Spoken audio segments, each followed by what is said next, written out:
Oke, pagi-pagi semangat pagi, rekan-rekan semuanya. Semangatnya selalu pagi dan kita tetap sehat karena dengan sehat itu kita bisa bahagia dan dengan bahagia kita akan merasakan kesuksesan nanti. Maka sehatlah terlebih dahulu dan bahagia, jangan ngotot sukses tanpa sehat dan bahagia. Oke, kembali lagi kita berjumpa dalam Market Weekly Outlook dan Review, Market Review dan Outlook. Di dalam satu pekan ke depan, kita akan membahas review dari minggu lalu dan outlook untuk satu pekan ke depan. Outlook adalah sebuah ramalan atau sebuah prediksi, tetapi ramalannya ini ada dasar ilmiah dari pengetahuan yang kita dapat. Ya, dasar ilmiah inilah yang bisa jadi kita jadikan pedoman untuk kita mendapatkan sebuah informasi pada market atau pada perdagangan yang dalam industri yang kita jalani. Maka dengan ramalan sesuatu hal yang belum terjadi itu adalah prediksi. Ramalan bisa benar dan bisa salah, maka dalam satu pekan ke depan ini berpotensi dari ramalan atau prediksi yang mendasar ilmiah ini menjadi suatu acuan kita membuat trading plan. Oke, sebelum saya mulai, jangan lupa di minggu ini pun juga saya akan adakan belajar trading 101 stocks ya. Saya akan membahas bagaimana atau membedakan antara trading stocks regional atau trading saham-saham lokal, karena saya pun juga sebagai pelaku trader saham, dan bagaimana caranya trading dengan saham derivatif dan kelebihannya lewat GK Invest. Karena dengan derivatif ini kita bisa manfaatkan saham-saham yang lagi happening sekarang adalah saham-saham teknologi, di mana saham-saham teknologi ini bisa menjadi pilihan untuk minggu ini, karena di minggu ini kuartal kedua dari saham-saham teknologi tersebut akan dirilis. Ya, maka kalau misalkan perusahaan saham memberikan laporan kuartal kedua, biasanya itu berpotensi baik. Ya, bisa dimanfaatkan di GK Invest untuk cara trading saham CFD melalui platform MetaTrader, dan bagaimana bedanya dengan saham regional di saat ini di mana Indonesia mengalami PPKM diperpanjang. Oke, jangan lupa Selasa jam 19.30 dan akhir pekannya hari Jumatnya saya akan bahas fundamental insight, dan fundamental ini sangat penting sekali bagi kita mendapatkan acuan perspektif barang yang kita beli. Ya, barang adalah bisa mata uang, bisa saham, bisa komoditas, dan bisa produk-produk lainnya yang bisa dimanfaatkan di GK Invest. Oke ya. Dan sekali lagi juga manfaatkan Mega Reward GK Invest 2021. Dengan Anda aktif trading, Anda akan mendapatkan hadiah yang memang layak Anda dapat. Hubungi sales representatif Anda atau hubungi kontak person Anda yang ada di GK Invest terkait terhadap Mega Reward 2021. Oke, pesan sponsor. Oke, kita lanjut terhadap market review dan outlook.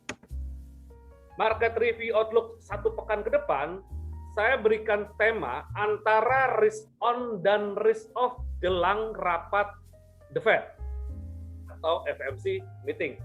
Ya. Rapat The Fed ini akan dirilis pertengahan minggu, dan The Fed mengadakan meeting setahun itu ada 8 kali. Ya, bulan ini Juli, lalu bulan September, lalu bulan November dan Desember. Desember biasanya penutupan buku. Dan 8 kalinya ini masih membahas terkait terhadap proyeksi kenaikan suku bunga dan proyeksi pengetatan moneter. Ya, ini yang harus kita fokuskan. Ya, di mana dinamika risk on dan risk off ini gini ya, Bapak Ibu ya. Risk on itu adalah aset resiko, yang kalau risk on berarti aset resiko yang diminati investor. Ya. Maka investor atau pelaku pasar akan mencari alternatif investasi yang bisa menguntungkan, ya. Dan mungkin kalau risk on ini kategorinya bisa saham, bisa mata uang berbasis risk appetite seperti euro, pound sterling, Aussie dollar, dan lain-lain. Dan risk off itu adalah satu aset yang memang aman ya. Jika memang kondisi global sedang tidak menentu, maka investor akan mencari imbal hasil yang aman ya, lewat obligasi Amerika, lewat pembelian dolar, dan lewat mata uang yang bersifat safe haven seperti Japanese yen dan Swiss franc. Lalu juga aset safe haven lainnya, logam mulia, emas, dan perak. Oke. Minggu lalu, sentimen safe haven dan risk asset atau biasa disebut risk on dan risk off tadi dinamis mewarnai pasar. Ya, jadi di minggu kemarin itu dinamika baku hantam antara aset beresiko dan safe haven itu saling bergantian, ya. Dan saling bergantian tersebut terbentuklah konsolidasi yang ada dalam time frame D1 dan D4. Konsolidasi tersebut karena pasar masih menanti kepastian global, ya, kepastian global yang memang apakah dinamika ini diwarnai dengan rencana pengetatan moneter The Fed atau global, dan juga perkembangan dari varian baru Delta ini juga masih mempengaruhi dari alternatif investor untuk menaruh dananya untuk berinvestasi. Ya, di mana kalau memang ada suatu bank sentral rencana menaikkan suku bunga atau kalimatnya adalah hawkish, maka investor akan mencari imbal hasil untuk berinvestasi ke bank negara tersebut, di mana jika memang wacana untuk menaikkan suku bunganya menjadi daya tarik investor untuk imbal hasil tersebut. Ya. Dan jika memang belum ada kepastian, maka pasar akan bolak-balik dengan risk on dan risk off, sehingga dia akhiri referensi risiko atau aset berisiko pada akhir pekan kemarin. Lalu yang sangat terpenting untuk minggu ini, pasar akan fokus untuk mencermati pertemuan The Fed atau FOMC pada Kamis jam 1 dini hari sampai jam 1.30 mengenai meetingnya. Dan saat jam 1 dini hari itu adalah laporan untuk suku bunganya, tetapi dipastikan suku bunga The Fed itu tidak ada perubahan, dan yang sangat terpenting adalah bicara atau meeting FOMC-nya tersebut. Dan dalam meeting itu kemungkinan besar akan membahas mengenai akomodir mengenai pembelanjaan atau memang pengetatan moneter, dan juga jika memang ada tanda-tanda untuk hawkish akan disampaikan pada meeting tersebut. Ya, hawkish adalah rencana kenaikan suku bunga dalam waktu dekat ya. Dan kalau misalkan gini, ini ada sisi edukasinya saya sampaikan. Hawkish itu bank sentral akan merencanakan kenaikan suku bunga dalam waktu dekat. Bisa wacana, bisa realisasi. Jika memang realisasi, maka suku bunga bank sentral di bank-bank negara tersebut akan meningkat. Dan misalkan Mastom, ya, Mastom sebagai investor besar ya, investor besar lalu tertarik terhadap investasi di negara tersebut. Nah, Mastom berharap menyimpan uangnya di negara tersebut, yang diharapkan adalah imbal hasil bunga ya, imbal hasil bunga. Jika tidak ada daya tarik imbal hasil bunga tersebut, maka Mastom akan menarik lagi uangnya ke dalam bentuk mata uang yang menjadi suku bunganya yang lebih tinggi. Karena investor menyimpan uang mungkin dalam bentuk deposito atau dalam bentuk obligasi, mengharapkan imbal hasil, ya, karena untuk mencari keuntungan imbal hasil, ya. Dan kalau emas ini tidak ada imbal hasil ya, untuk aset aman saja kalau emas. Tetapi investor bertransaksi atau menyimpan uangnya ke bank yang memang suku bunganya lebih tinggi akan berharap imbal hasil tersebut. Nah, inilah yang akan disampaikan oleh The Fed terkait terhadap rencana tapering atau taper tantrum ya, istilah sekarang ini ya. Sekarang yang saya tahu adalah tapering. Kalau misalkan sudah menyatakan tapering, maka berpotensi akan meningkatkan suku bunga yang direncanakan atau hawkish. Lalu disusul oleh laporan GDP ya. laporan GDP atau kalau di Indonesia ini PDB, pendapatan domestik bruto. Kalau di Amerika gross domestic product ya, GDP. GDP bukan sendiri, maaf saya salah ketik ya. GDP salah ketik ya. Dan GDP kuartal kedua akan disampaikan pada hari Kamis ya, pada jam 19.30 dan diprediksikan GDP-nya meningkat ya. Jika forecast-nya tersebut atau prediksinya tersebut nanti terrealisasi atau aktualnya di atas forecast atau di atas prediksi, maka berpotensi indeks dolar akan menguat. Dan jika aktualnya nanti di bawah prediksi atau di bawah juga dari bulan lalu, maka dolar Amerika berpotensi melemah.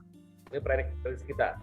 Dan jangan lupa juga pasar harus terus memonitoring mengenai perkembangan virus corona Delta varian baru ini, di mana kekhawatiran ini sudah masuk ke Eropa dan Amerika. Ya, jika memang sudah masuk Amerika, ini ada tanda-tanda misalkan penanganan dari pemerintahan Biden itu tidak cepat menangani, maka akan menghambat kenaikan dolar ya terhadap rencana imbal hasil tersebut ya. Dan untuk di sektor saham Wall Street ya, fokuskan kembali kepada Apple yang tadi saya sampaikan, Apple, Facebook, Microsoft, Google atau Alphabet, dan Amazon yang memang akan merilis laporan hasil kuartal kedua. Dan jika laporan hasil kuartal kedua itu positif, maka saham-saham tersebut berpotensi naik. Oke, begitulah ringkasan deretan mengenai review dan outlook 1 pekan ke depan ya. Dan ini dari fundamental atau data yang mempengaruhi fundamental bisa menjadi acuan perspektif atau pedoman kita untuk bertransaksi di 1 pekan ke depan tersebut. Oke, lihat kembali mengenai kalender ekonomi ya. Di mana hari Senin ini ada Ifo Business Climate di Jerman, dan ini juga mempengaruhi terhadap bisnis yang ada di Jerman. Kembali lagi, jika aktualnya di atas forecast, maka euro bersama pasangannya akan euro menguat terhadap pasangannya ya. Dan jika di bawah forecast atau di bawah previous, maka euro akan melemah terhadap pasangannya, berpotensi ya. Dan hari Selasa ada meeting Bank Sentral, tetapi meeting Bank Sentral itu BOJ diwakili oleh gubernurnya langsung, Kuroda ya, dan RBA deputinya akan menyampaikan speech. Dan data yang penting pada hari Selasa, CB Consumer Confidence, maka kepercayaan konsumen terhadap bisnis di Amerika akan dirilis di hari Selasa jam 9 malam WIB ya. Dan di hari Kamis ada data CPI atau data inflasi kuartal Australia ya, ini juga jadi acuan untuk mata uang Australia terhadap pasangannya. Dan yang terpenting yang ditunggu pasar adalah FOMC press conference ya. FOMC press conference ini yang sangat penting. Kita lihat lagi press conference sebelumnya, bisa lihat dari acuan latest release ya, sini ya. Dari latest release ini mungkin kita bisa mengacu atau mendapatkan petunjuk bahwa The Fed ini akan menyampaikan apakah hal yang sama seperti press conference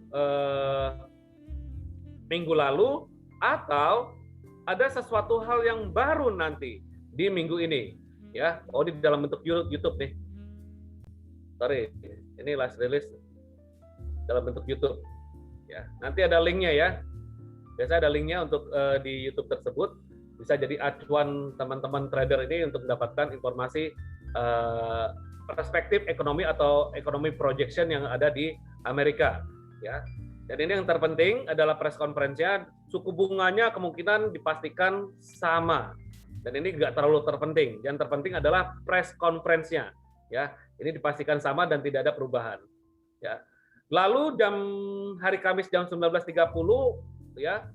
Ini laporan kuartal GDP atau Gross Domestic Product di Amerika diprediksikan positif, naik ke 8,5% dari 6,4%, Dan jika aktualnya nanti di atas forecast atau di atas prediksi 8,5%, maka dolar indeks berpotensi menguat.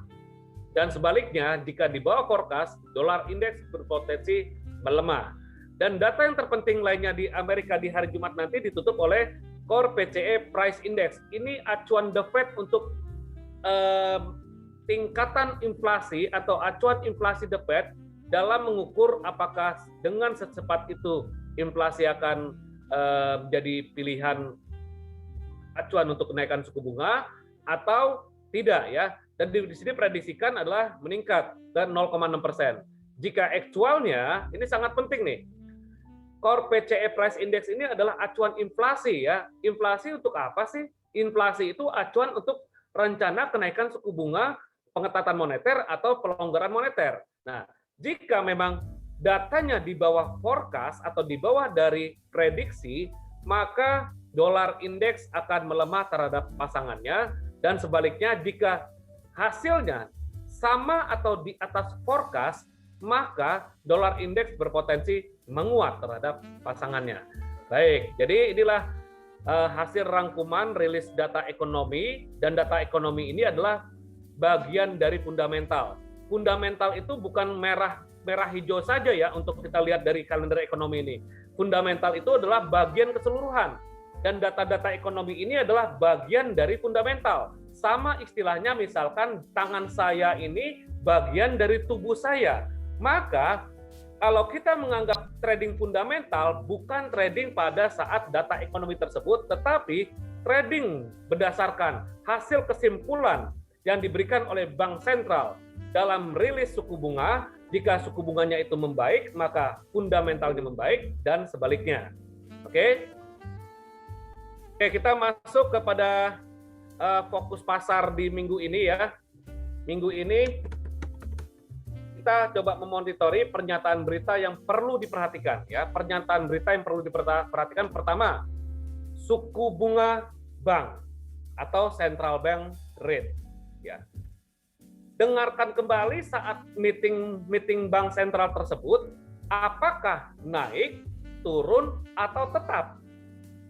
Dan jika naik atau turun ya, kapan waktunya? Itu yang harus kita kutip ya. Ini tolong dicatat ya teman-teman trader. Jika nanti memang yang mendekati kan nanti FOMC meeting ya, Jerome Powell akan menyampaikan. Ini tips yang saya berikan pada teman-teman. Tips yang harus kita catat atau kita dengarkan, pertama adalah mengenai suku bunganya itu tersendiri, naik, turun atau tetap. Jika naik atau turun, kapan waktunya? Ya, jika hawkish atau rencana kenaikan, kapan waktunya? Itu yang terpenting. Yang kedua adalah mengenai stimulus dan tapering. Ya, stimulus dan tapering ini kan belum ada diucapkan atau belum ada dirilis dari The Fed. Ya, apakah masih mengakomodir untuk stimulus The Fed ya atau tapering ya.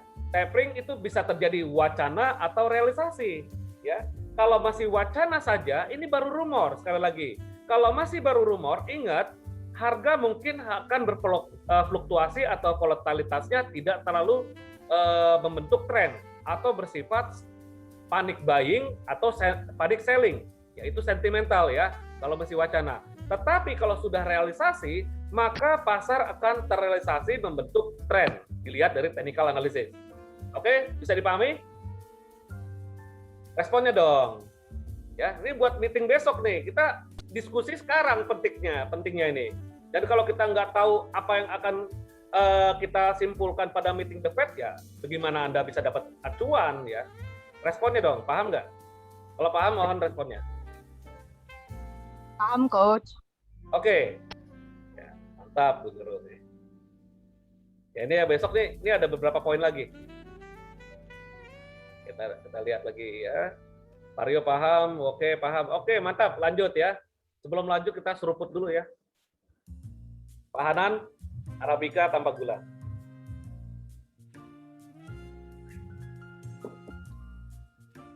Yang ketiga adalah pertumbuhan ekonomi atau proyeksi ekonomi. Nah, nanti kan ada tuh linknya, mungkin nanti akan saya share ya. Saya share ke Telegram atau ke grup ya. Grup ya. Thank you. Nah, pertumbuhan ekonomi dan proyeksi ekonomi ya, apakah terjadi percepatan atau perlambatan atau positif atau negatif? Nah, ini bisa dilihat dari data-data yang ada di meeting The Fed nanti, ya, pertumbuhan ekonominya. Lalu yang keempat adalah dari Powell-nya itu sendiri. Apakah nanti Powell akan menyatakan hawkish atau dovish? Ya, hawkish itu adalah rencana kenaikan suku bunga terkait terhadap poin pertama. Ya, kalau misalkan dia bicara hawkish, kapan waktunya? Ya, kapan waktunya? Dan kalau belum ada kata-kata tapering, ya, atau belum ada masih wacana, yaitu akan berpotensi dolar menguat, ya. Berpotensi, wah, Jeffrey, ya, mantap. Ya, kalau memang terjadi hawkish, ya, atau memang nanti beriringan dengan kalimat tapering, walaupun masih wacana, maka dolar akan menguat, berpotensi ya, berpotensi menguat. Dan sebaliknya, jika tidak ada yang sesuatu yang spesial, nggak bicara hawkish atau dovish, ya, dan tidak bicara mengenai tapering, ya, maka akan berfokus mungkin terhadap NFP atau data tenaga kerjanya bulan depan atau minggu depan. Ya, NFP udah minggu depan loh. Ya, NFP itu juga jadi acuan penting. Ya, bisa jadi jika memang 3 data NFP tersebut positif, maka meeting selanjutnya akan terrealisasi hawkish. Dan di bulan depan atau di bulan Agustus, ya, sebagai informasi akan ada event kalender tahunan Bank Sentral Dunia akan meeting pada Jackson Hole. Kalau misalkan sebelum masa pandemi, Jackson Hole itu meeting itu akan dilakukan di referendum Jackson Hole atau nama kota di Jackson Hole Amerika Serikat, ya. Tetapi masa pandemi ini mungkin akan melewati Zoom, ya. Berarti akan melihat masing-masing bank sentral ini harus transparan mengenai tapering, mengenai proyeksi ekonomi, ya, hawkish atau dovish, ya. Dan mungkin saja pasar misalkan belum ada ekspektasi untuk The Fed belum ada ekspektasi untuk memberikan sinyalir positif atau masih malu-malu kucing menyampaikan hawkish atau dovish atau tapering atau masih stimulus, maka pasar akan melihat lagi perkembangan dari tenaga kerja Amerika di awal pekan minggu depan, ya. Oke, jadi pernyataan berita yang perlu kita perhatikan untuk meeting The Fed di minggu ini adalah mengenai suku bunganya naik, turun atau tetap. Jika tetap, ya sudah, berarti tidak ada sesuatu hal yang spesial. Dan jika tidak ada bicara stimulus atau tapering, atau masih bicara soal mengakomodir pembelanjaan, berarti masih stimulus. Ya, tetapi pembelanjaan tersebut dikurangi atau tetap. Kalau dikurangi berarti tapering tantrum secara perlahan. Nah, dia wacananya akan melakukan realisasi tapering jika memang sudah mulai membaik. Dan nanti poin ketiga, pertumbuhan ekonominya atau proyeksi ekonomi terjadi percepatan, ya, atau perlambatan, positif atau negatif. Dan di akhir sesi, ya, kalau misalkan tidak ada kalimat hawkish, maka mata uang tersebut akan melemah, ya. Oke, dan jika tidak ada kalimat untuk tapering juga, maka dolar akan biasa-biasa saja. Oke, ya. Kalau ada sesuatu yang spesial, berarti 4 ini nih. Sesuatu yang spesial adalah mengenai tapering, realisasi tapering atau wacana tapering, dan hawkish. Ya, Mas Andrew, Pak Andrew. Ya, kopi ya. Yang seruput itu kopi sama teh. Ya, kali.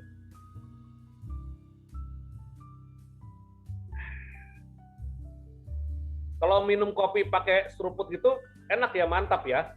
Kalau minum kopi gini nggak enak. Nggak enak kalau nggak ada suara ahnya. Ya Pak Hanan ya. Diseruput kok, baru keluar semua aromanya. Iya, justru itu mantapnya ada seruput sama ahnya itu. Oke, kita masuk technical ya. Kita masuk ke dolar indeks. Oke. Ya, siap ya, dolar indeks ya. Technical dolar indeks. Ya, mesti ada suaranya.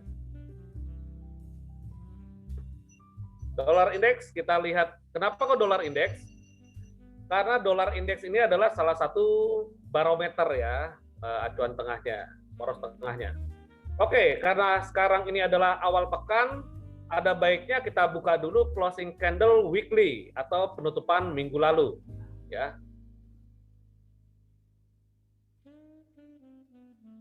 Oke. Saya hapus dulu ya, sambil ini kemarin analisa juga kita nih bersama komunitas, ya. Oke, jelas-jelas kita lihat bahwa dolar indeks coba menguji resisten area supply dan supply ini nih. Ada dua supply nih. Ini supply yang warna hijau berarti supply D1. Yang atas adalah supply dari weekly. Ya. Dan dia coba menguji, tambahkan sini ya, nanti karena udah.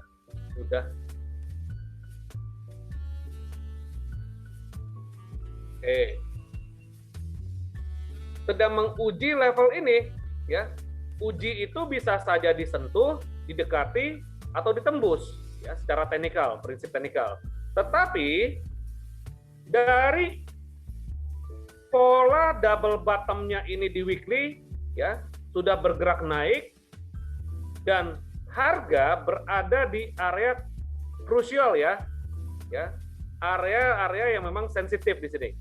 Oke, kita masuk ke D1. Closing candle-nya adalah masih closing candle bullish ya, dimana kalau kita lihat D1 ya, dan kita lihat di sini ada tanda-tanda kejenuhan.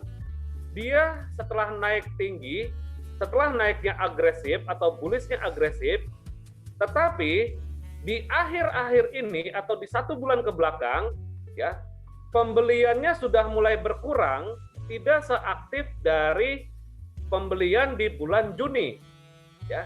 Dan ini membentuk pola berpotensi membentuk pola rising wedge ya. Apa itu rising wedge? Rising wedge adalah pola diagonal yang memang berpotensi reversal ya, dan juga bisa ada yang continue jika datangnya dari bawah. Jika datangnya dari bawah, kalau dari atas itu continue, kalau dari bawah atau trennya bullish, ini tanda-tanda reversal, tanda-tanda kejenuhan di mana harga sudah mulai adanya kejenuhan. Dilihat dari bentuk candle-nya saja sudah mulai ada rejection ya. Dan ini jelas-jelas ada tahanan atau support kuat. Dan support kuat terdekat adalah ini untuk indeks dolar ya. Jika dia tembus ini, maka dia akan menguji ke area ini. Ya. Ini area ini ya. Ini D1 saya kasih warna hijau. Dan ini ada area supply yang sudah diuji, yang sedang diuji maksud saya, ya. Area supply ini bertindak sebagai resisten, ya. Dan jika hari Senin ini mungkin sampai akhir nanti FOMC ya, sampai FOMC mungkin masih berkonsolidasi, tetapi tanda-tanda selanjutnya dari stokastik nih. Stokastik 1433 atau stretch untuk swing trading atau konservatif ya, membentuk potensi divergen klasik. Apa itu divergen klasik? Potensi bearish regular divergen atau regular bearish divergen ya.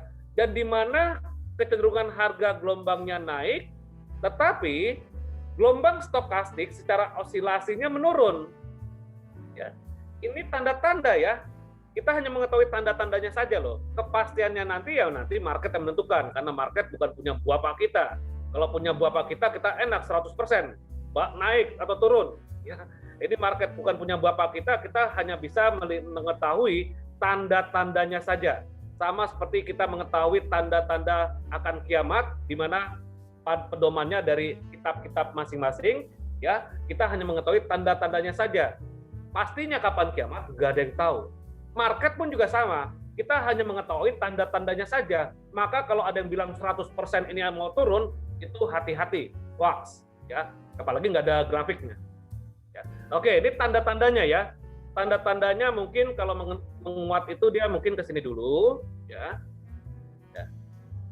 Dan jika memang dia The Fed tidak mensupport untuk kenaikan, maka dia akan menguji ke sini. Ya. Tapi forecast-nya memang harga indeks dolar nggak bisa ditradingkan ya. Kecenderungannya masih jenuh, walaupun buyer masih dominan ya dalam 2 bulan ke belakang ini ya. 2 bulan ini kan separator bulan. Ya, buyer masih dominan ya. Oke, indeks dolar tidak bisa ditradingkan. Jadi indeks dolar itu adalah korelasi kuat terhadap yang pertama adalah euro dolar, maksud saya euro, kedua terhadap Japanese yen, ketiga terhadap pound sterling, keempat terhadap Canadian dollar, kelima terhadap Swedia Kron, dan keenam terhadap Swiss franc. Oke, tadi berarti indeks dolar kesimpulannya dan kecenderungannya sideways dan berpotensi membentuk rising wedge. Rising wedge di D1 akan berpotensi koreksi karena rising wedge tersebut salah satunya pola candle reversal pattern. Oke. Oke, selanjutnya adalah euro dolar. Ini uangnya uang $10 semua nih. Ya. Euro dolar ya. Kita lihat euro. Karena yang dapat pukulan adalah euro. Oke, kita lihat lagi closing candle weekly-nya ya. Oke, closing weekly jelas-jelas tadi berlawanan atau mirroring terhadap indeks dolar. Pastinya saya pasang deh. Berkorelasi terhadap indeks dolar. Dan di sini kita coba lihat jelas-jelas dia tertahan, di sini ada area demand ya. Area demand di weekly.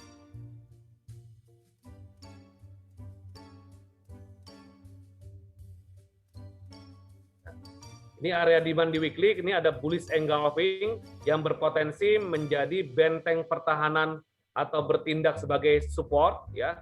Maka kalau misalkan dia melemah akan menguji ke 1.17 angka bulat ya, kita bikin ya. Ini kan 1.17008 ya.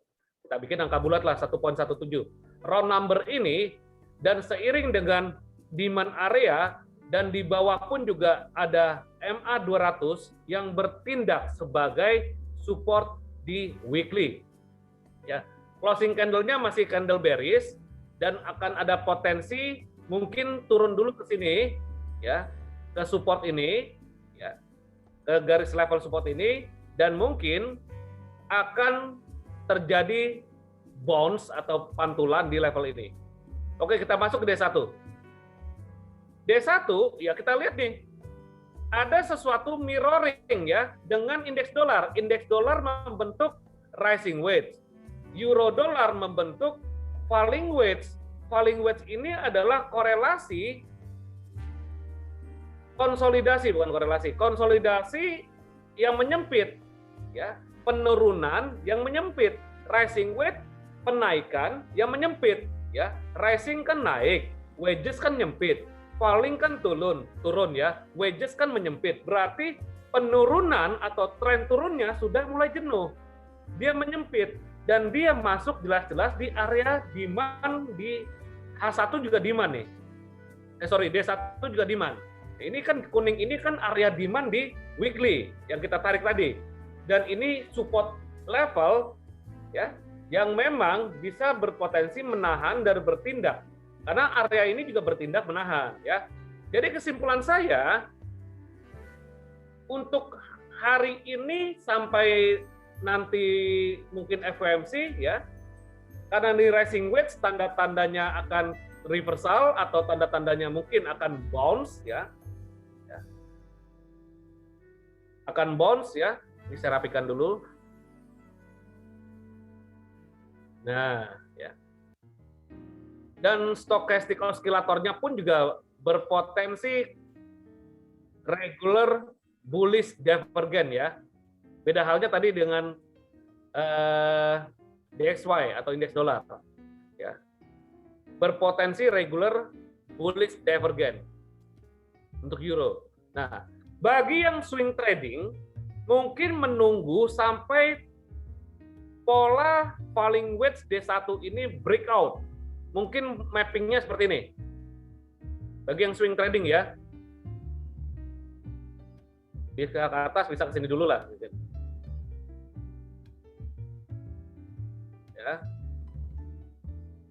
Dan targetnya kemana? Ini jelas ada area supply. Dan di atas juga ada EMA 200 dan EMA 50. Ya. Ini untuk swing trading ya, yang mungkin bisa ditahan lebih dari 1 minggu. Nih. Ya. Tunggu sejenak, ada 2 pilihan. Anda bisa nunggu pola candle reversal di sini, di area demand ini, ya, dan boleh juga tunggu breakout dan koreksi di D1. Ini D1 berarti swing trading ya. Dan dari D1 ini ada koreksi atau retest membentuk kepala cangkul, boleh langsung buy. Targetnya ke sini, stop loss-nya di sini. Jadi antara risk reward-nya, resikonya 95 pip, reward-nya itu 153 pip. Ya make sense lah untuk swing trade. Oke. Nah ini untuk swing trade. Untuk daily trading, untuk swing trade paham ya, tunggu breakout atau ada tanda pola reversal candle di D1. Dan D1 ini kan berpotensi double bottom. Jadi kalau misalkan ada pola candle reversal bullish terutama, boleh kita melakukan entry buy pada time frame yang terkecil atau menegosiasinya pada time frame kecil. Contoh D1-nya bullish engulfing, contoh ya, atau bullish spin bar atau bullish inside bar. Maka kita mengambil kesimpulan eksekusinya pada 2 step di bawahnya atau top down analysis ya. Top down approach eksekusi di 2 step di bawah time frame untuk mencari atau menegosiasi prinsip entry buy on support atau sell on resistance. Oke. Lalu untuk di time frame kecil, ya, time frame kecil boleh kita, bukan boleh kita menumpang mandi ya, boleh kita mencari sell sini nih, ya. Ini ada shooting star rejection kuat dan ini ada base, ya. Kalau dihampat. Jadi boleh di sini untuk mencari sell, stop loss-nya di atas ini. Nah, paling sampai sini nih. Tapi kalau breakout, ya ini nih, patokannya nih, ya. Ini mappingnya kurang lebih seperti ini. Ini juga jadi support kuat. Kalau support kuat ini ditembus, ya maka dia akan menguji ini. Dan di sini akan menguji ini. Oke. Ini adalah area sell ya.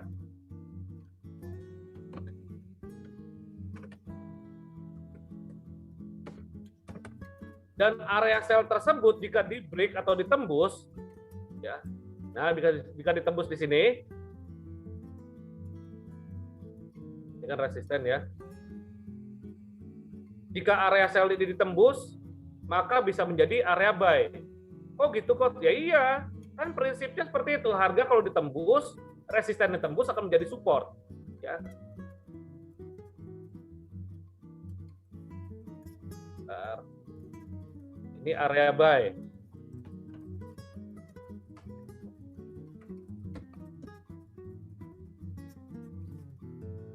Tunggu dia breakout ke atas ya. Tunggu breakout ke atas. Ya.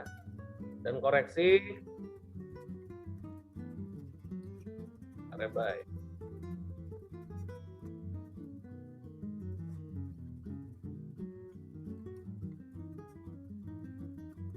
Dan area buy selanjutnya adalah ini.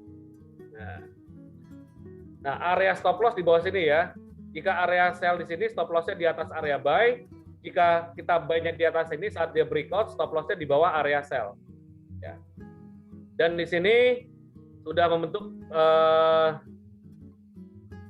oversold ya, akan berpotensi ke atas ya. Baik sekarang boleh nggak coach ya? Boleh saja, stop loss-nya di bawah sini ya. Tapi kan di sini kita mencari area sell, di mana di sini area sell ini tanda-tanda sell-nya itu ada bearish reversal ya. Dan jika dia tembus ke atas, maka area sell ini berubah menjadi area buy.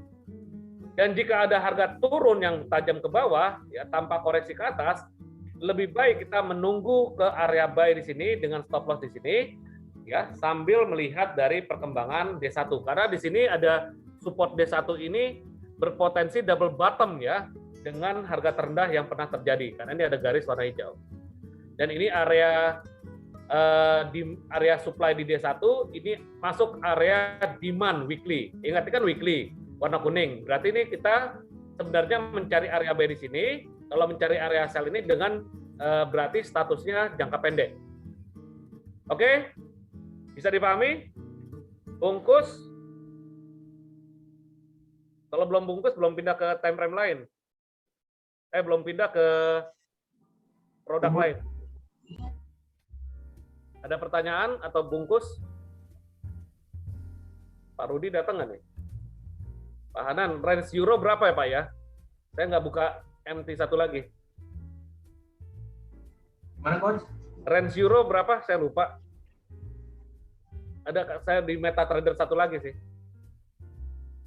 Hariannya GBP kan 89 ya.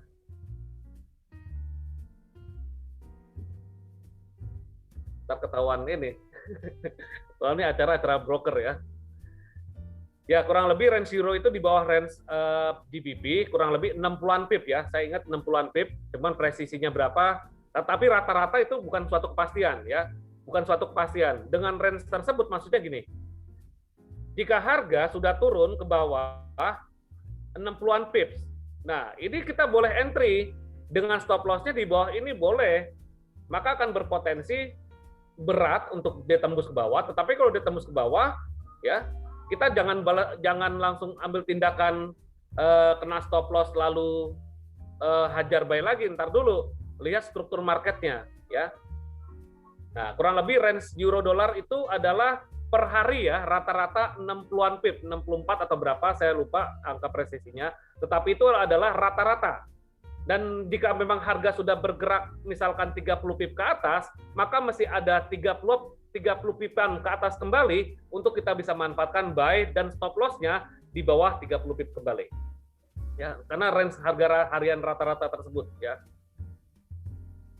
Oke, itulah euro dolar. Jadi euro dolar masih ada kan sama seperti dolar indeks ya. Berarti di siang nanti kan ada Jerman Ifo Business Climate. Jika Jerman Ifo Business Climate itu berpotensi positif, maka dia akan potensi naik lagi ke atas dan mengejar resisten. Jika di H1 atau H4 membentuk di area sell kita tadi ada pola candle reversal bearish, maka bolehlah kita entry sell atau short position dengan stop loss-nya di atas area buy tadi dengan targetnya di bawah ya atau low yang terdekat. Jika memang ada harga turun karena bisnis Ifo Business Climate itu negatif, maka kita tinggal mencari peluang buy ya karena mendekati support jika memang ada tanda-tanda bullish reversal ya. Jika Jerman Business Climate itu positif di atas rata-rata, maka tunggu breakout ke atas, di area buy tersebutlah kita akan mencari peluang untuk long position buy. Oke, selanjutnya GBP USD ya. GBP USD. Wih, udah jam segini ya. Udah hampir 1 jam. Lanjut kan nih? Lanjut ya. Oke, tadi ada yang bertanya ke saya dari tim sales GKNPS ya. GBP mau kemana, Coach? GBP ya memang kalau kita lihat, ya ini ada pertanyaan ya. Oke, lanjut ya. Gak apa-apa ya, telat ya.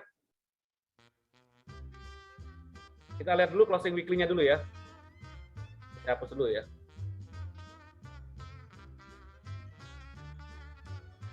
Saya belum entry di euro ya. Karena apa?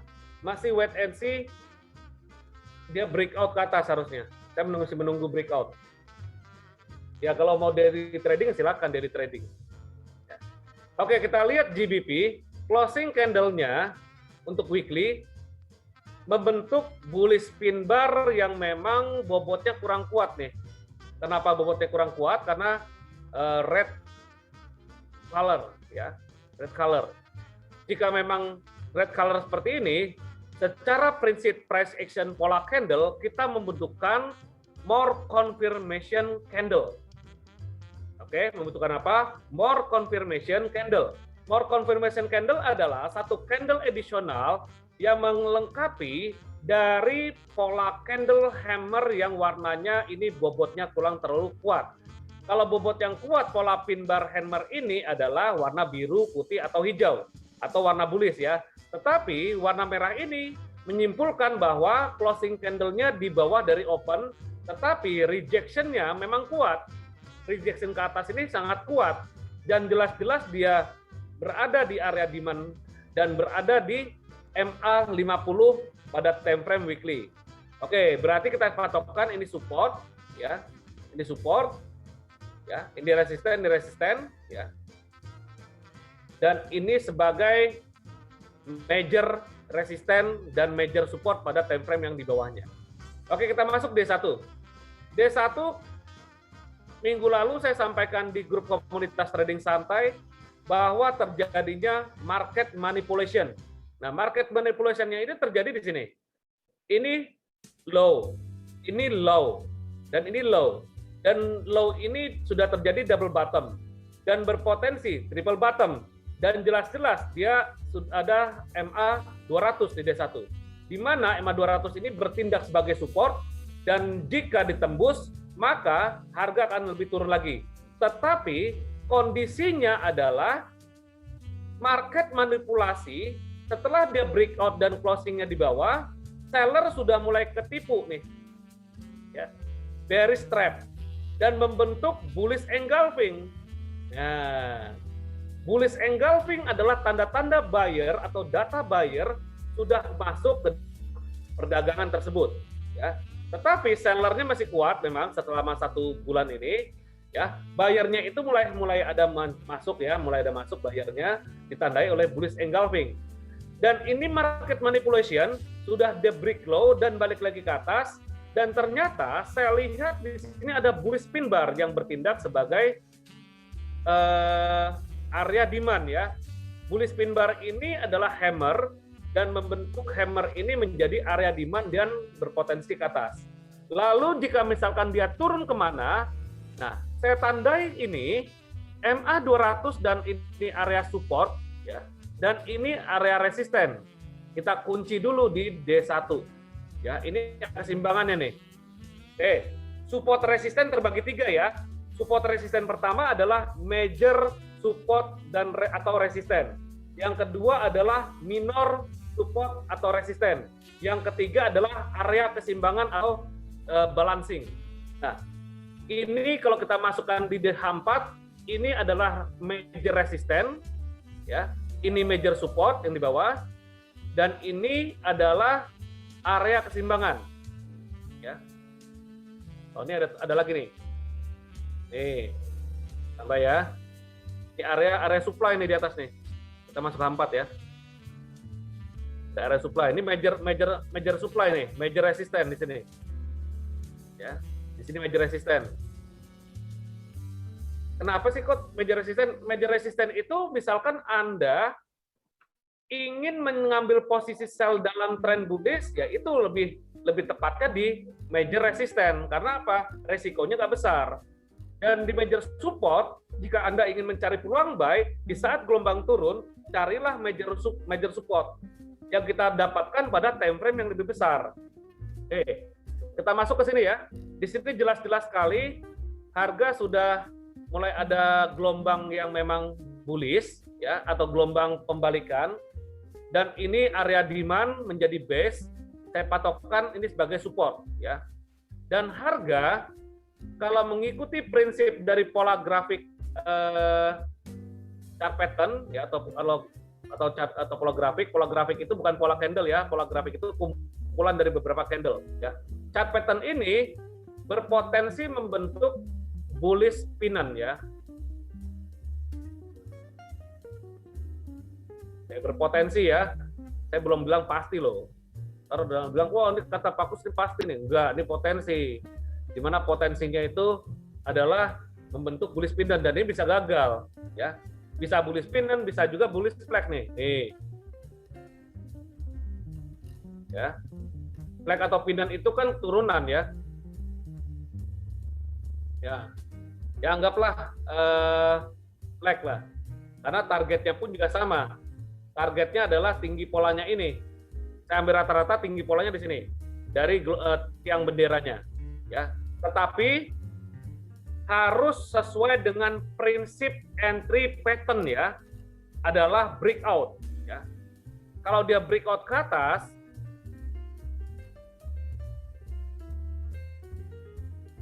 mungkin kita mencari buy saat koreksi.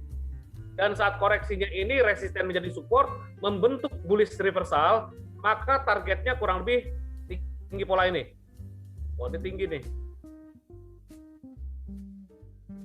To the pip ya. To the pips ke sini. Oke, mungkin bisa berlangsung bukan satu hari ya. Karena range harian dari GBP USD adalah 89 pip rata-rata. Rata-rata tuh bisa 90, bisa 87 atau 87,9 atau 90,1 ya bisa itu rata-rata ya. Nah, kalau kita buy-nya di sini ya, harga sudah bergerak naik sampai sini, berarti sudah bergerak naik 57 pip ya. Nah, berarti masih ada sisa pergerakannya tersebut sampai sini ya, sampai sini nih. Ini ada EMA 200 ya. Dan EMA 200 ini ada area supply. Jangan dilewatkan nih. Area supply pertama ini. Ya. Di sini 1.833, 1.838 ya 3838 dan 1.39 ini sebagai resisten yang pertama diuji ya. Dan jika kita buy di sini saat dia breakout, stop loss-nya berapa pip? Ya ke bawah sini aja. Nah, ke bawah sini aja sudah kurang lebih 60 pips ya, 60 pips. Ya, di sini. Ya. Nah, 60 pips itu udah cukup acuan dari ini, atau enggak kita di bawah lagi nggak apa-apa ya. Misalkan 80 pips mengacu dalam pergerakan range harian GBP USD. Ya. Nah, jadi itu boleh sendiri. Yang penting di bawah swing low ini. Ya. Kalau mengikuti aturan struktur chart pattern ya di bawah low ini. Ya. Dan jika memang ada kesempatan turun, ini ada dua skenario ya. Jika memang ada kesempatan turun, maka dia akan menguji, ya boleh dengan Fibonacci retracement, satu rally dari sini saja.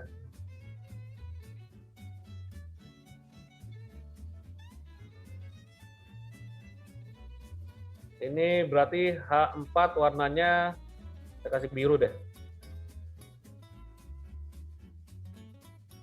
Levelnya warnanya biru. Oke, kalau misalkan dia ada koreksi dulu ke bawah, ini kan ini ya, ini kan satu pola expanding triangle nih, kalau dia melebar ya, berkembang juga.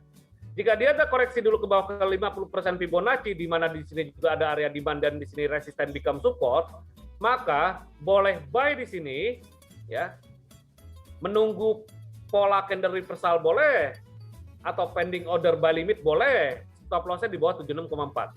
Ya. Target profitnya di sini. Ya. Target profitnya di minus 27,20.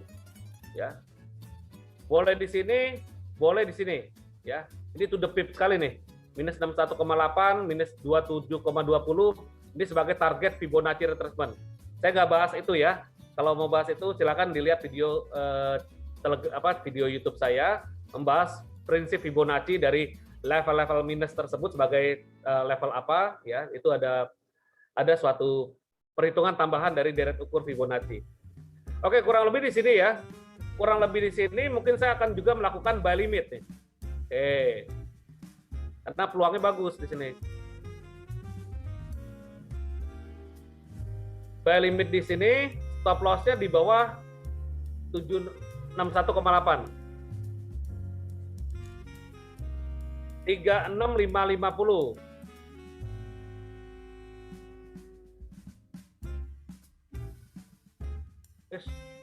Sorry, hapus. Area demand-nya terhapus.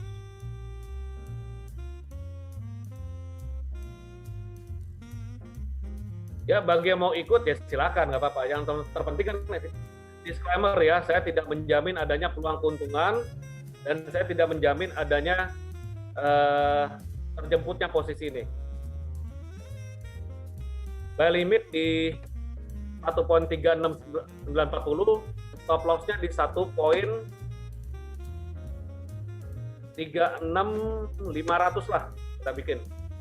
Taking profit-nya di 1.38350.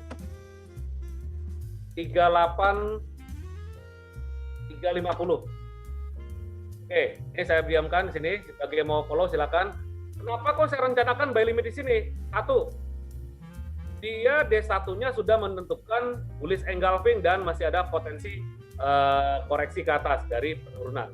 Ya. Kedua, dilihat dari time frame H4, harga sudah breakout ke atas resisten ini, dan jika dia ada koreksi berarti akan menguji resisten ini, di mana kalau misalkan retracement atau pembalikan sementara, saya mengambil kesimpulan di MA50 seiring dengan trendline ini saling terkonfluence atau terkombinasi, ya. Dan juga ini masih masuk area buy atau area demand di D1, ya. Jadi saya simpulkan buy limit di sini, ya, sebagai level entry jika memang ada koreksi ke bawah. Tetapi nggak nutup kemungkinan saya akan batasi resiko saya di bawah ini, di bawah 61,8% Fibonacci, dan resiko saya sebesar, hitung, 44 pip, targetnya sebesar 140 pip. Ya, jadi risk reward rasionya lebih dari 1:1. Dan jika memang tidak terjemput, konsekuensinya adalah saya akan recalculate, dan jika terjemput lalu harga turun ke bawah, kena stop loss kita, ya itulah kita belum rezeki. Sekali lagi, trading itu adalah suatu probabilitas, karena mindset kita ini bukan suatu kepastian, batasi resiko kita, maka kita bisa berhasil dalam tindakan entry tersebut. Oke?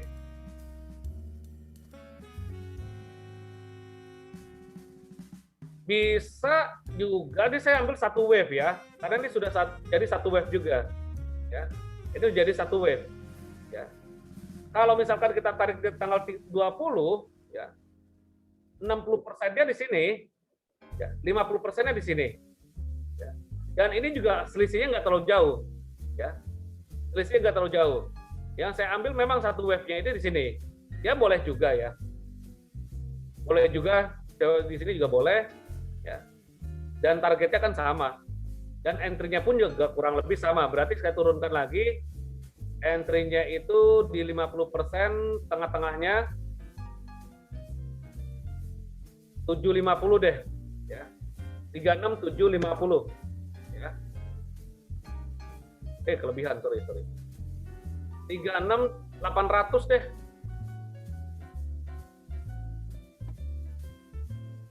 Nah, pas ya. 50% Fibonacci. Ya.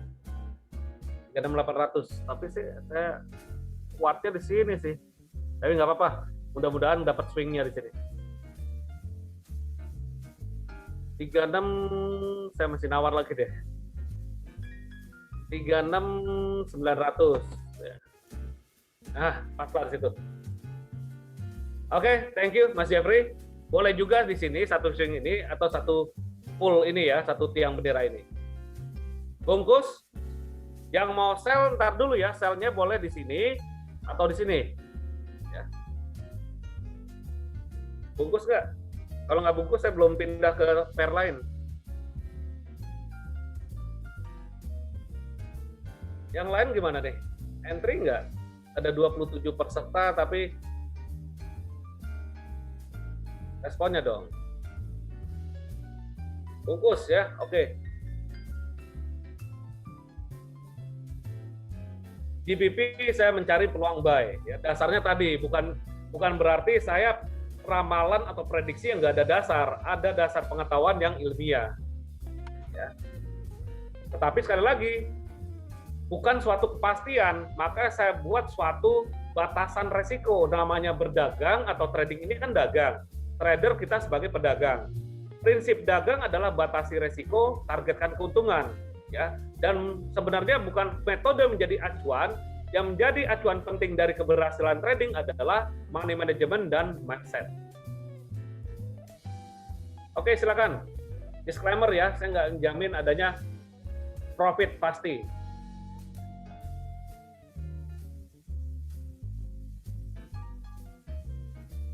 Oke, GBP ya. Oke, selanjutnya dolar yen. Nah, ini safe haven. Oke, dolar yen ya. Dolar yen. Ini kemarin udah kita prediksi ya. Ada 2 skenario. Kita lihat time frame weekly. Kenapa weekly ya? Karena sudah tutup minggu. Jadi kita buka dulu weekly-nya. Ya, kita lihat weekly ini bullish pin bar yang besar nih ya. Bullish pin bar yang besar di weekly dan tertahan pada area demand yang saya buat dan sempat dapat profit juga. Turun di sini dan di sini balik lagi untuk buy ya. Dan sekarang adalah potensi koreksi ya. Dan kita langsung kerucut saja ke D1 ya. Harga sudah tembus dari channel benderanya ini. Channel down atau descending channel ya. Descending channel ini dari satu rally ini ya dan membentuk koreksi di sini ya. Dan harga jelas-jelas D1 dari bullish inside bar. Ini kan inside bar ya, mother bar, inside bar. Nah, lihat lagi di YouTube channel saya Trading Santai Kuswanto, apa prinsip mother bar, inside bar dari price action ya. Dan mother bar, inside bar ini ternyata candle ketiga itu membentuk candle bullish yang lebih tinggi dari mothernya ya. Dan ini namanya kalau kita kombinasi three inside up candle. Nah, three inside up candle ya potensi ya harga akan melanjutkan kenaikan setelah dia tanda-tandanya di sini breakout dari channel trendline ini ya. Oke. Dan kita mencari peluang entry. Peluang entry ada pilihan bagi buy. Ini ada demand area, di mana demand area dan supply itu adalah dari saya ngacu dari bullish engulfing, ya bullish pin bar, lalu bullish inside bar itu sebagai demand atau supply area, ya. Dan di H4 saya warnakan adalah pink magenta. Ada karakter warna ya. Dan ini ada jelas-jelas resisten. Resisten ini membentuk morning star nih. Nah, morning star candle.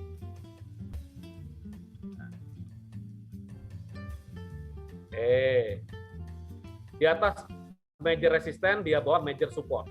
Ya. Major support ini juga ada area demand ya. Jadi kemungkinan besar seperti lajunya roller coaster, setelah dia naik maka dia akan koreksi dulu. Ini berarti yennya menguat, sama-sama safe haven. Menurunnya kemana? Ada 2 pilihan. Ini ada demand tapi yang kecil. Ini demand yang selanjutnya dan demand ini berhasil dobrak ke atas dan membentuk bullish engulfing. Ya. Dan ini juga konsolidasi. Ibarat wave pertama ini dia setelah breakout, wave pertama, wave kedua, kemungkinan besar kalau kita hitung dengan Fibonacci expansion, satu wave ini ya. Nah, harga masih akan coba terus naik, akan menguji ke resisten ini proses perjalanannya. Ya, dolar akan berpotensi menguat, tetapi kan prosesnya itu nggak linear, ada gelombang-gelombang ya. Dan di sini peluang entry, mungkin kita bisa entry mencari peluang buy di sini, area ini ya, di area ini bisa di atas, bisa di tengah atau bisa di bawah dengan stop loss di bawah sini. Ya, targetnya untuk harian mungkin naik sini, ya, menguji ini.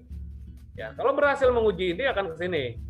dan selanjutnya. Tapi yang terdekat adalah ini dulu. Ya. Jadi range harian untuk dolar yen ini tidak besar, kurang lebih sama seperti euro dolar 60 sampai 70 pip. Maka kalau kita lihat pergerakan harian di sini, open di sini ya, dari atas ini sampai bawah ini sudah mencapai, kalau di sini 70 pip, boleh mencari buy di A4 nih. Boleh mencari buy di sini, menunggu pola candle reversal sehingga potensi koreksinya lagi atau potensi glossornya lagi ke bawah itu probabilitasnya kecil. Ya. Karena apa? Di sini berpotensi double bottom dan sini ada area demand. Nah, untuk area buy di sini, area buy. Ya. Nah, area 109 something lah ya, 700 sampai 800 lah. Nah, area sell nanti lebih baik di sini, ya. Atau sell udah di sini lah. Sell di sini berarti pendek nih. Nah, targetnya di sini kalau sell di sini, stop loss-nya di atas ini ya. Targetnya ke sini, ya. Dan di sini boleh mencari area buy. Untuk mencari buy, targetnya ke sini lagi. Ya. Atau kita tarik Fibonacci retracement. Retracement dengan expansion beda ya, karena nariknya dan tujuannya beda. Area buy ini kuat nih. Ini 38,2 dari time frame H4, 38,2 dari time frame D1, warnanya hijau nih ya. Dan ini ada expansion candle, ada expansion Fibonacci, dan di sini ada salah satu mother bar, inset bar ya, area konsolidasi, dan ini banyak resisten di sini ya. Kalau kita tambahkan MA coba. MA 50 dengan MA 200. Yes.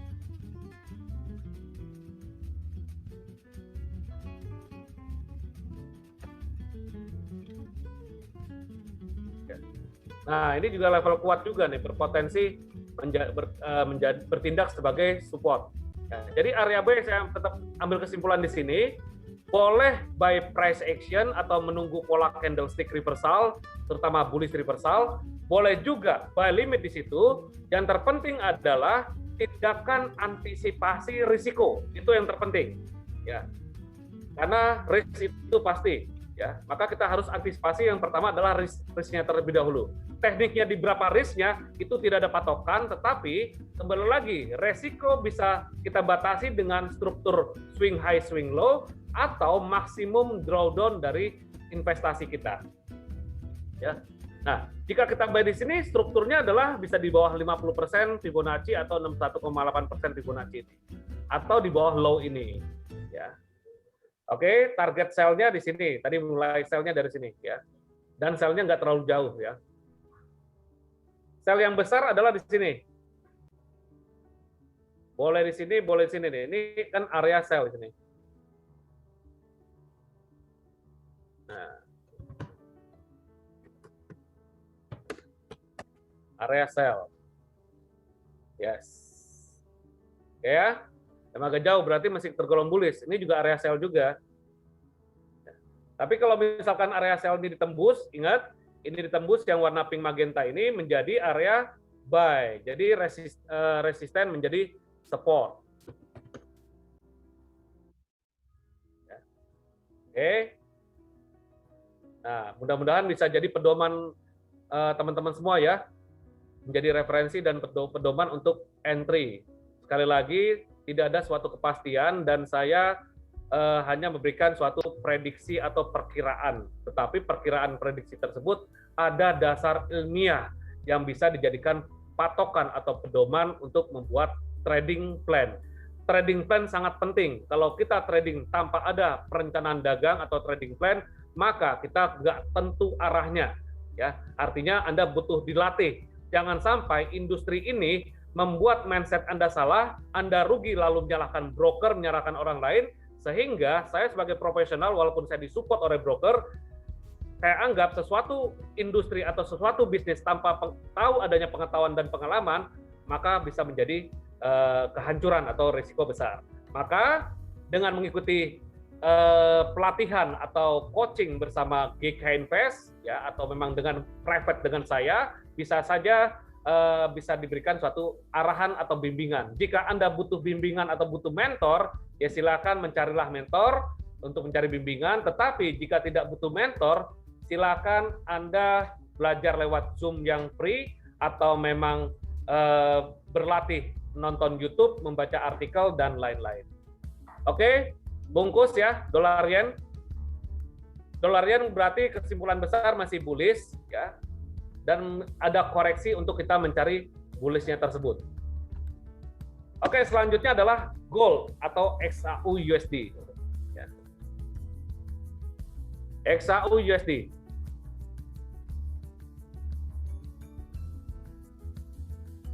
XAU USD, saya ambil yang kosong aja ya.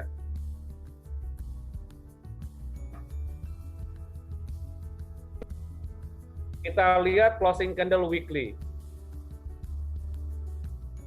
Closing candle weekly jelas-jelas dia closing candle-nya di atas dari MA50 dan MA200 ya. Masih kecenderungan bullish, tetapi sekali lagi ini adalah satu wave. Nah, ya. Jadi suatu patokan. Ya. Suatu patokan di sini. Dan ini kita kunci menjadi level support di sini. Weekly berarti warna kuning. Dan resistennya pas to the pip di 38,2%. Nah, level kunci atau key level. Ya, masuk ke D1. Nah, key levelnya di sini ya. Saya presisikan lagi di sini tuh. To the pip ya, 38,2% satu rally ini. Ya. Ini juga saya rapikan lagi low-nya ini. Oke, di sini D1 kecenderungan memang masih tergolong satu pekan ini, satu bulan ini masih bullish ya. Satu bulan ini dari bulan Juli ini sampai sekarang masih bullish ya. Tetapi 2 bulan ini bearish. Ya. Kita ambil 1 bulan. Ya, bentar lagi kan closing candle monthly. 1 bulan ini kecenderungan bullish dan bullishnya tersebut ya, di mana harga masih berkonsolidasi, masih dalam range 1825 sampai 18 ini area nih, sorry. Ini ada morning star ya, ada evening star di sini, jadi membuat suatu area. Ada evening star candle. Ini ya.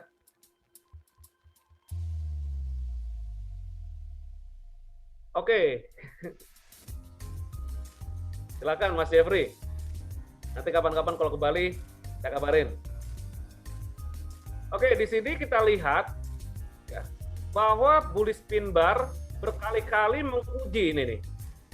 Ya, menguji area support ini. Oke, berarti range harga masih berkonsolidasi di 1789 sampai ke 1833 ya. Kita mundur ke H4. H4 ini kita hubungkan resisten ke resisten ini ya, sebagai acuan resisten. Ya. Oke, ini sebagai area dan berpotensi kalau menurut saya membentuk descending triangle atau dia membentuk segitiga di sini, head and shoulder, atau memang ya intinya masih rentangnya inilah ya, rentang polanya itu di sini tinggi ini, ya, tinggi ini, ya.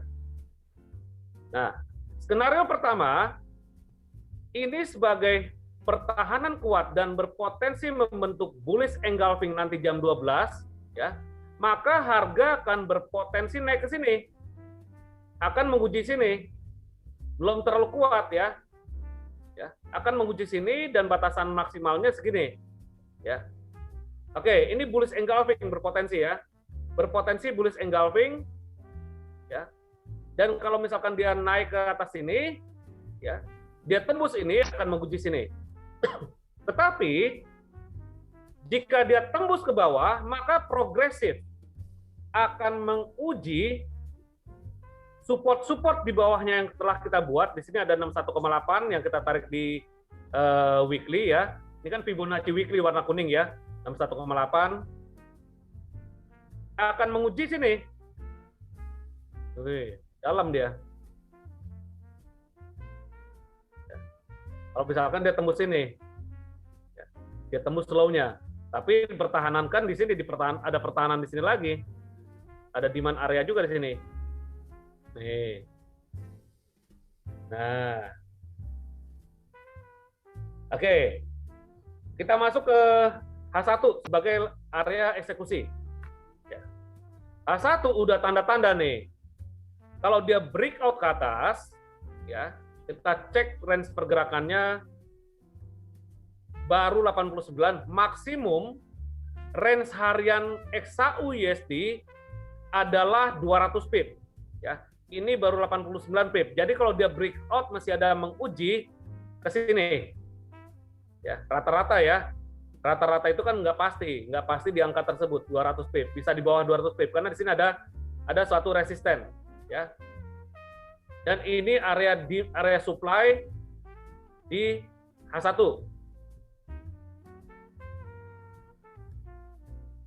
Ya. Dan ini kalau ditembus, ya, resisten ini ditembus maka akan naik. Jadi strateginya adalah bisa kita melihat di sini, ya, dia breakout, warna biru ya, dia breakout ke atas, tunggu breakout ya, break ini kan area konsolidasi atau membentuk pola triangle bisa, dia koreksi ke bawah atau membentuk kepala cangkul dan buy di sini, stop loss-nya itu bisa di bawah sini, dikit aja stop loss-nya, oh di sini kejauhan, ya, targetnya yang dekat sini. Ini ada apa nih? Di sini dulu deh. Nih. Ini ada puncak ya. Nih. Ya.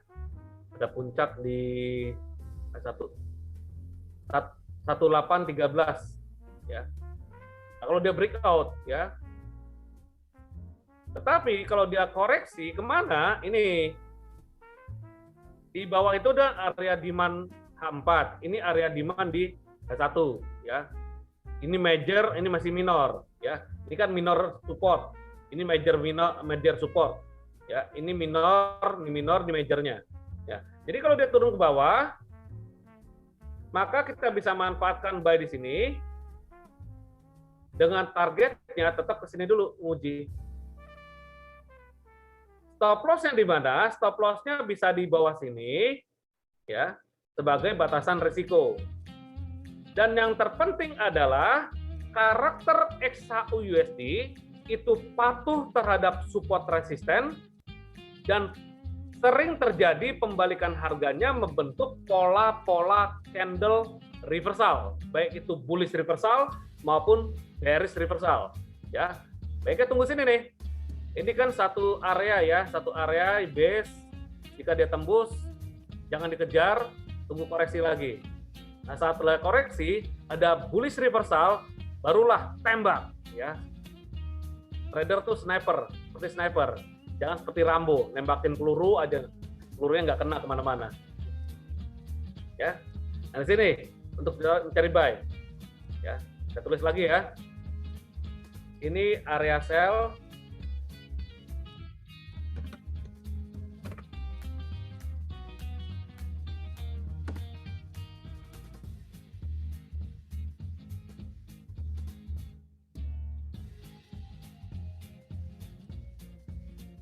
Jika area sell ditembus menjadi area buy.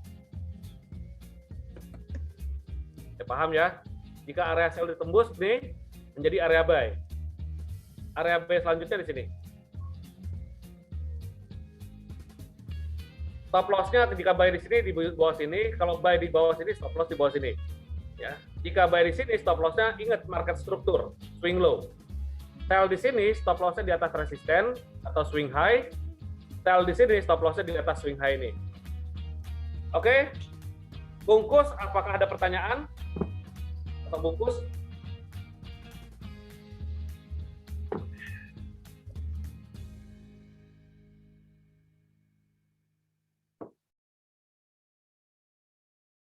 Kalau saya sih nunggu koreksi atau memang breakout ya. Oke, yang lain bungkus. Oke, bungkus. Ya. Jadi XAU-USD tetap kita mencari buy-nya di area ini setelah breakout atau di sini koreksi ke sini atau sell di sini ya. Tapi stop loss-nya di atas ini, jika sell ini ditembus, maka area sell ini menjadi area buy. Oke. XAU-USD dibungkus dan mungkin crude oil saya skip, kita beralih ke stock index ya. Jadi stock index terakhir. Ya. Crude oil saya skip saja karena crude oil masih ada peluang konsolidasi.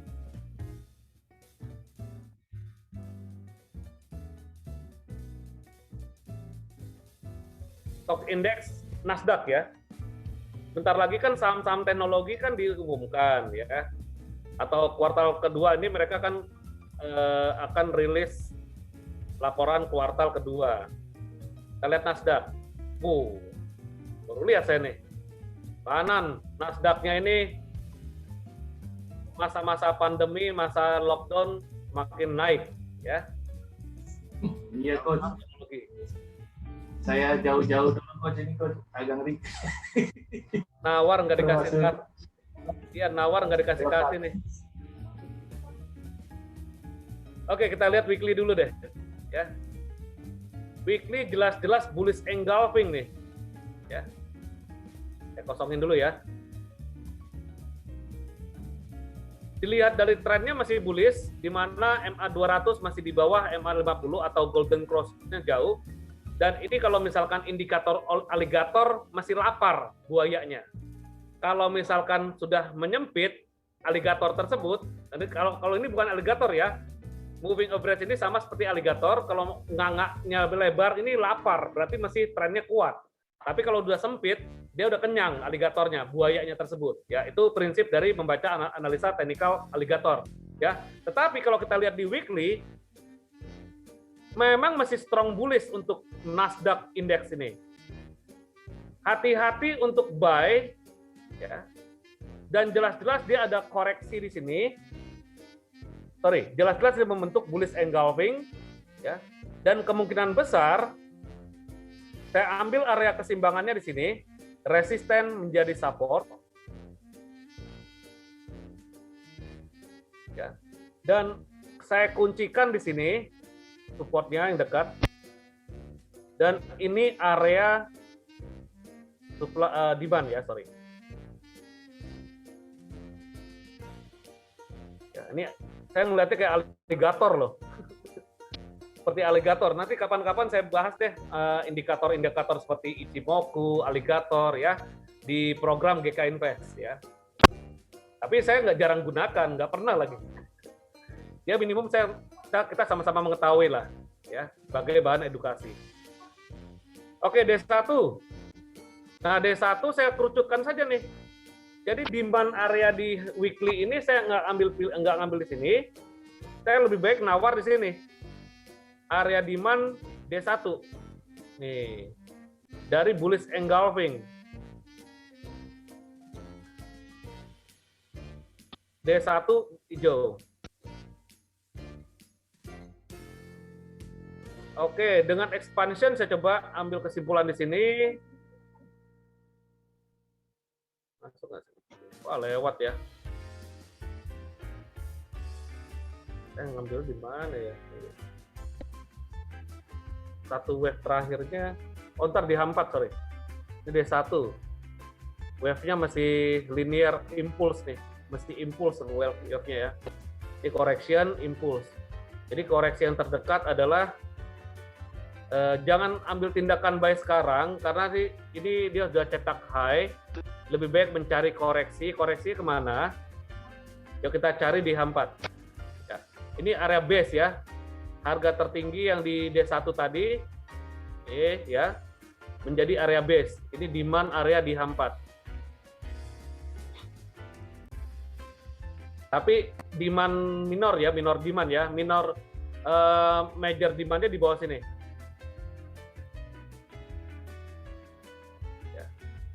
Nah, ini kuat nih, ya. Resisten become support, ya. Dan ada kans potensinya, kita tarik Fibonacci. Udah masuk H4 nih ya. Masuk H4 berarti saya ambil pink magenta. Ya. Jadi ini juga demand, tapi minor-minornya ya. Masuk area Fibonacci 38,2%. Nah, berarti rentangnya itu masih ke rentang ini nih. Rentang 15 ribuan sampai ke 14 ribuan indeks Nasdaq, ya. Ini walaupun resisten ini juga berpotensi menjadi support, ya kan, bertindak sekarang jadi support. Area sell di sini bertindak jadi support, ya. Yang kemarin saya prediksikan di sini double top, ternyata nggak jadi double top. Ya, double top ini di breakout, ya. Dan jika candle minggu ini ditutup di bawah, ya, dan di D1 membentuk reversal turun, maka akan koreksi di weekly ya, D1 ya, sorry, D1. Dan ini jangan, saya rasa kalau buy di sini terlalu riskan, terlalu tinggi. Kemungkinan besar harga akan turun sampai sini. Ya. Bisa sini, bisa sini. Ya, karena ini area demand. Ya. Ini juga bisa di sini. Kalau ngambil 50%-nya mungkin di sini dengan 61,8% juga, ya. Dan targetnya itu mungkin dia akan membuat gelombang-gelombang baru lagi. Nah, di sini. Ini.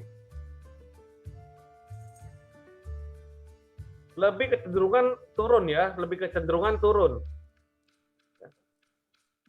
Coba saya tarik Fibonacci expansion ya, karena dia break high terus.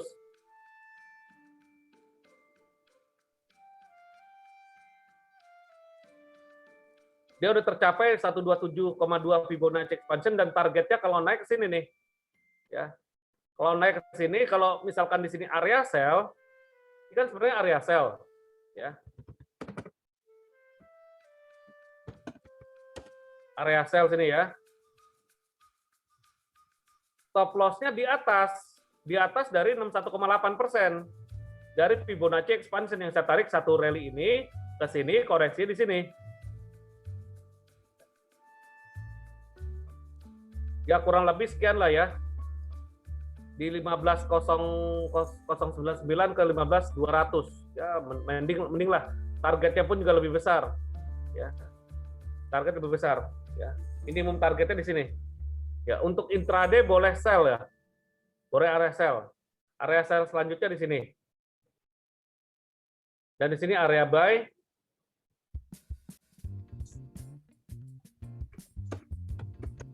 Area buy. Wah, musiknya mantap juga nih ya. Ini area buy juga ya. Ini ada base.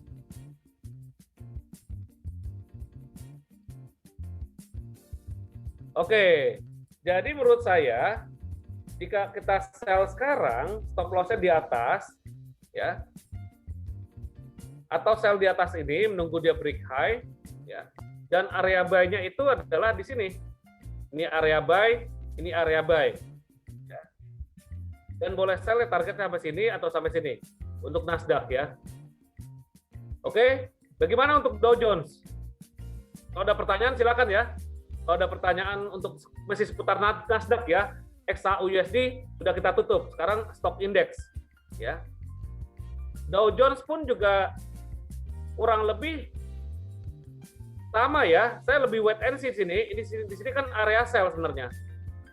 Ada area sell di sini, ada pin bar ini menjadi area supply ya. Jadi area supply, jika terjadi rejection maka berpotensi triple top ya. Targetnya ke sini. Nih. Ini ada area keseimbangan sini.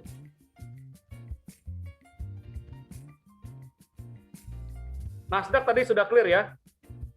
Kalau misalnya ada yang belum jelas atau mau diulang lagi, saya akan masuk lagi ke Nasdaq, nggak apa-apa. Ini area buy, boleh screenshot lah. Area buy, area sell, area sell. Dow Jones. Dow Jones tunggu wait and, saya bilang wait and see lah ya. Boleh sell sih. Ini sebenarnya area sell. Stop loss-nya di atas ini. Ya. Kalau dia ada koreksi ke atas lagi, boleh lah.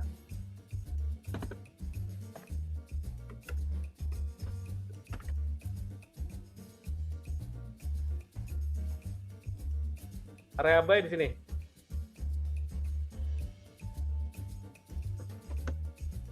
Tapi saya rekomendasi area buy-nya di sini. Karena lebih major. Lebih major support ya.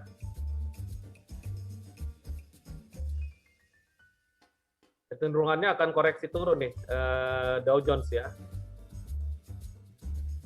Saya mengacu dari based on ini supply demand.